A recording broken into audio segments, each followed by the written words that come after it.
All right, so get this. Today, we're taking a deep dive into this company, SERV Robotics. They're all about those robot deliveries, those little guys you see rolling around. Oh, yeah. SERV Robotics, SERV, if you're looking them up on the stock exchange. That's the one. And we're going to see if this stock is something you should grab or if you should steer clear. We've got some great reports from Buy Point Analysis to get us started. That's right. And we've got some hot-off-the-press news articles from all the big financial websites. We're talking Wall Street Journal, Bloomberg, the whole shebang. But of course, we're not giving financial advice here. Nope, none of that. We're just your buddies in research trying to give you the tools so you can make your own smart choices, right? Absolutely. Just laying it all out for you so you can, form your own opinion about SRV. Okay, so first thing that jumps out. Yeah. SERV's revenue growth is absolutely bananas. Oh, yeah. I'm talking a 732.06% jump in just 1 year. That's insane. What's fueling this rocket ship, you think? Well, I think SERV's really caught a tidal wave here, and that's the autonomous delivery market. It's booming. Right, those robots that scoot around delivering food and whatever else. I mean, it's a pretty cool idea. It is, and SERV's right in the thick of it, especially with these big partnerships they've scored. Like who are we talking about? I'm talking Shake Shack, I'm talking Uber Eats. They're going all in. Wait a second. Shake Shack is already using those robots. I haven't seen that yet. Oh, yeah. In LA, they've already launched those little guys rolling around with burgers and fries. It's awesome. And it's a brilliant move for Serve, too. Yeah, talk about buzz. That's got to get people talking. For sure, for sure. And on top of that, they've got NVIDIA, the AI powerhouse, backing them. Okay. When a giant like NVIDIA invests, you know they see serious potential. Okay, so things are looking pretty rosy for Serve. Does that automatically make SRV, the stock, a golden ticket? That's where we got to pump the brakes a little. Okay, what's the catch? Every coin has two sides, right? You got to look at both. Fair enough. So what's the flip side here? Well, the truth is, Serve isn't profitable yet. They actually had a net loss of, get this, $32.78 million last year. Ouch, that's a big chunk of change. But they're still a young company, right? True, true. But here's another thing. Their current revenue is only $1.52 million. So not a ton of money coming in yet. Exactly. And that gives them a really high price-to-sales ratio, a whopping 194.54. Now, for those of us who don't speak Wall Street jargon, what does that actually mean? It means the stock price might be a little inflated right now, based on hopes of future success. It's a bet on what could be, not what is. So like buying a lottery ticket, hoping for that big win. In a way, yeah. High risk, but potentially high reward. Okay, so we've got this push and pull. Incredible growth, but also no profit yet and maybe an overblown price tag. Yeah. So as an investor, what do you focus on? The now or the potential future? That's the million-dollar question, isn't it? And to be honest, Serve does make a strong case for their long-term prospects. For example, they're pouring money into research and development. How much are we talking? They're spending $17.95 million, actually. That's a big commitment, shows they're serious about innovation. So they're not just riding this current wave, they're trying to stay ahead of it. Exactly. And get this, they're aiming for a massive robot fleet, 2,000 units by 2025. Wow, that's ambitious. They're projecting revenue somewhere between $60 and $80 million with that fleet. That's a serious jump. Anything else pointing to a bright future? They've partnered up with Wing Aviation, which is Alphabet's drone delivery branch, Google's parent company. Wow, so we're talking robots on the ground, drones in the air. That's a powerful combo. Right. Robots for those busy city streets and drones to reach further, the suburban areas and stuff. Okay, so we've got fast growth, big name partnerships, and they're pushing the envelope on technology. Yeah. But something tells me it can't all be smooth sailing. What are some bumps in the road for Serve? You hit the nail on the head. The big one. Regulation. It's a jungle out there when it comes to rules for these autonomous vehicles, robots on sidewalks, you name it. Yeah, I can imagine. Getting permits for thousands of robots in every city, that's a logistical headache for sure. It's a nightmare. And let's not forget public perception. Not everyone's comfortable with robots zipping around their feet. Oh, I've seen those videos, people tripping over them, messing with them. Exactly. Serve needs to prove these robots are safe, reliable, that they won't cause chaos on the sidewalk. Yeah, and then there's the whole job displacement issue. What happens to delivery drivers if robots take over? Big question. It's a societal and ethical challenge, not just a tech one.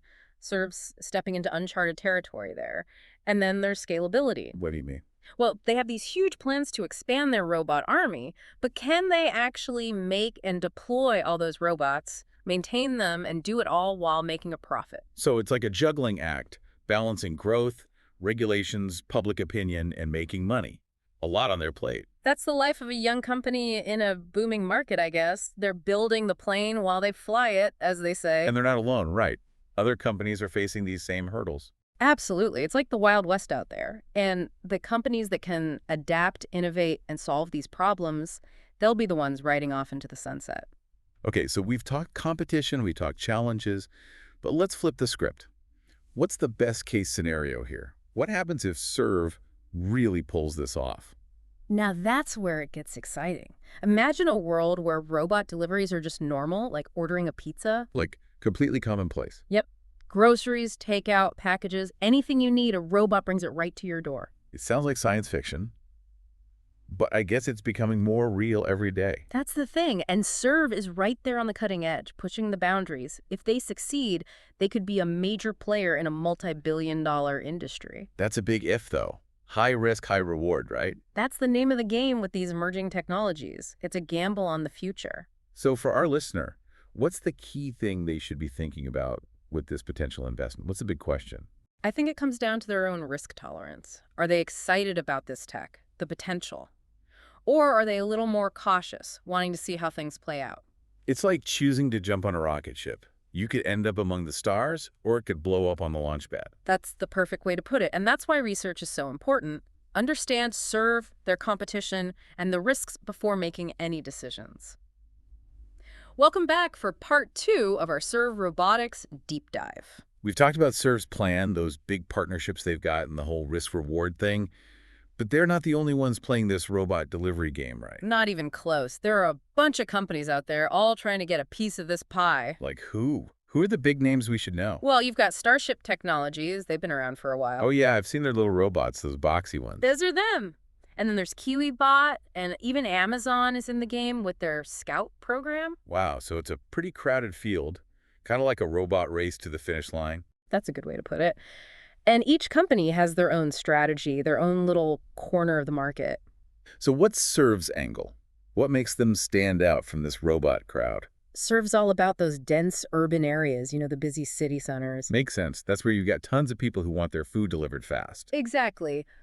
Their robots are designed for those tight spaces, navigating sidewalks and all that. So like those lunchtime rushes downtown, when everyone's craving a quick bite. Prime time for SERV. While other companies, like Starship, they're more focused on campuses and suburban areas. Yeah, I've seen them on college campuses, those little guys rolling around. That's their niche. They're not really built for the chaos of downtown. And then you've got Amazon sticking mostly to those quiet suburban neighborhoods. So it's like everyone's playing in the same sandbox, but building different castles. I like that analogy. And then there's the whole drone delivery thing that's starting to take off. Oh yeah, like Wing, which is Google's drone company. How does SERV fit into that mix?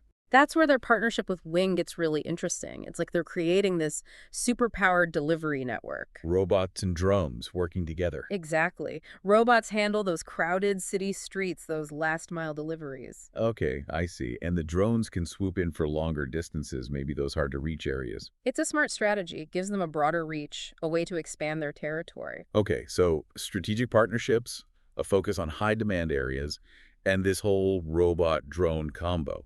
Sounds like a pretty solid game plan, but what could trip them up? What are the hurdles they need to clear? Regulation is a big one.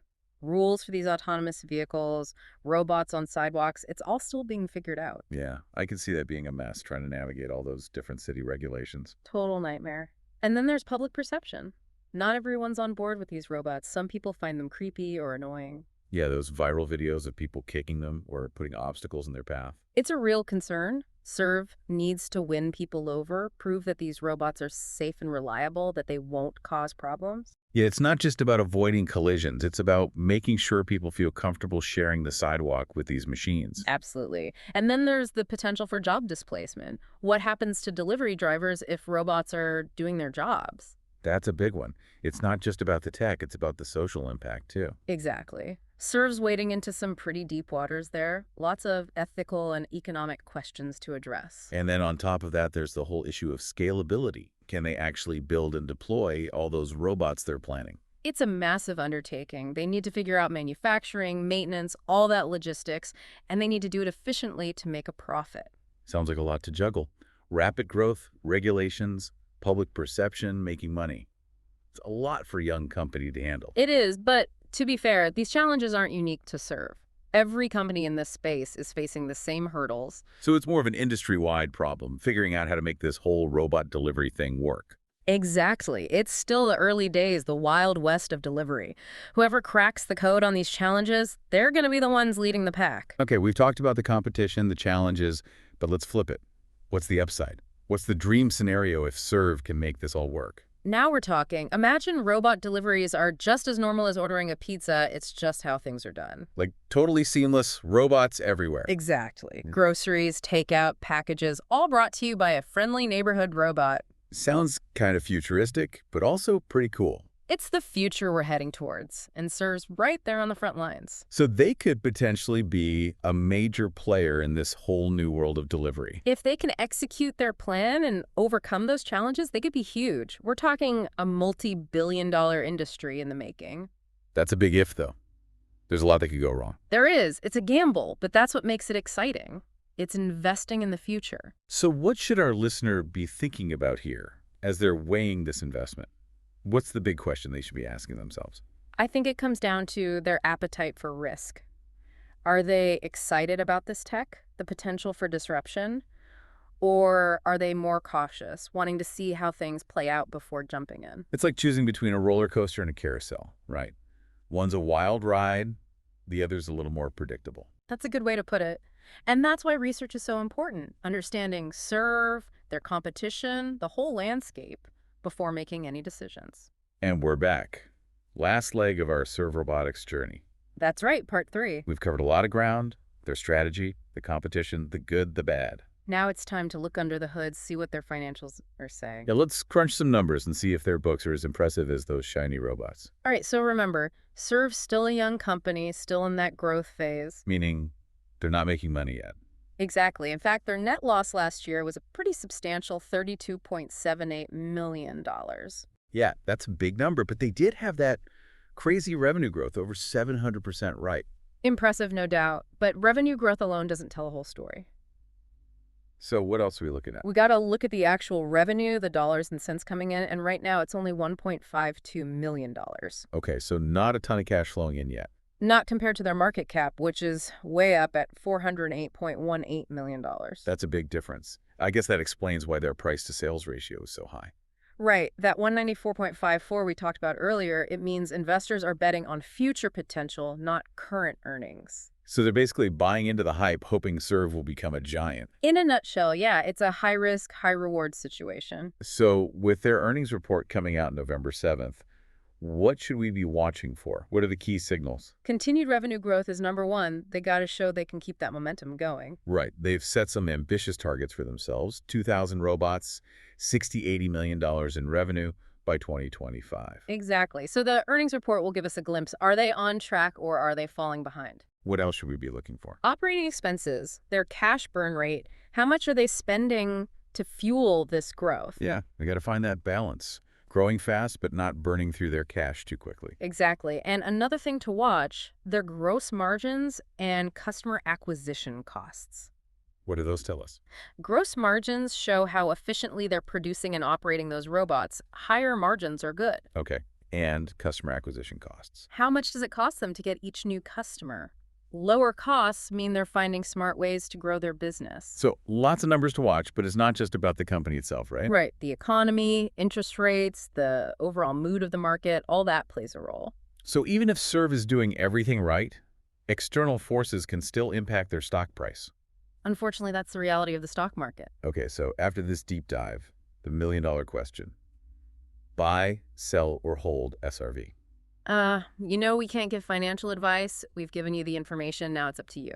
But we can offer some parting thoughts, right? Absolutely. SERV is an exciting company. They're doing some really innovative things in a rapidly growing market. But they're also unproven, high risk, high reward, that kind of thing. Exactly. And their earnings report will be a big test, a chance to see if they can back up those big promises with real results. And let's not forget, this whole autonomous delivery thing is still very new, lots of unknowns. It's like the early days of the internet. Nobody knows for sure how it's going to play out. So if you're thinking about investing in SERV, buckle up. It could be a wild ride. But potentially a very rewarding one if they can navigate the challenges.